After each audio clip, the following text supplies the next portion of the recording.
അതുപോലെ തന്നെ അദ്ദേഹത്തിൻ്റെ പ്രത്യേകതകളിലൊന്നായിരുന്നു അള്ളാഹുവിൻ്റെ ദീനുമായി ബന്ധപ്പെട്ട വിഷയങ്ങളിൽ അദ്ദേഹം പാലിച്ചിരുന്ന സൂക്ഷ്മത. അമാനി മൗലവി റഹിമഹുല്ലാഹ് കെ മൗലവിയെക്കുറിച്ചുള്ള അദ്ദേഹത്തിൻ്റെ ചരിത്രം ആരംഭിക്കുന്നത് തന്നെ മൗലവിയുടെ ഒരു വാക്ക് പറഞ്ഞുകൊണ്ടാണ്.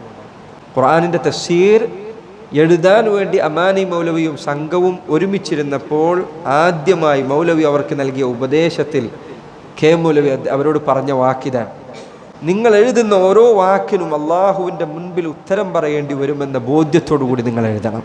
ഓരോ വാക്കിനും നാളെ അള്ളാഹു ചോദിക്കും. സുബ്ഹാനല്ലാഹ്, നമ്മൾ ദീനിനെക്കുറിച്ച് സംസാരിക്കുന്നതിൻ്റെ അവസ്ഥ ആലോചിച്ച് നോക്കും. നിങ്ങൾ എഴുതുന്ന ഓരോ വാക്കിനും നാളെ അള്ളാഹുവിന് ഉത്തരം പറയണം എന്ന ബോധ്യത്തിലല്ലാതെ ഒരു വാക്കുപോലും എഴുതി പോകരുത് എന്നാണ് മൗലവി കൊടുത്ത ഒന്നാമത്തെ ഉപദേശം. അദ്ദേഹത്തിൻ്റെ ഫത്വകളെക്കുറിച്ച് ചില പണ്ഡിതന്മാർ പറയാം. അദ്ദേഹത്തോട് ഏതെങ്കിലും വിഷയം ചോദിച്ചാൽ കുറേ നേരം ഇരിക്കും മറുപടി പറയാൻ. അതല്ലെങ്കിൽ അദ്ദേഹം കുറേ പുസ്തകങ്ങൾ പരതും.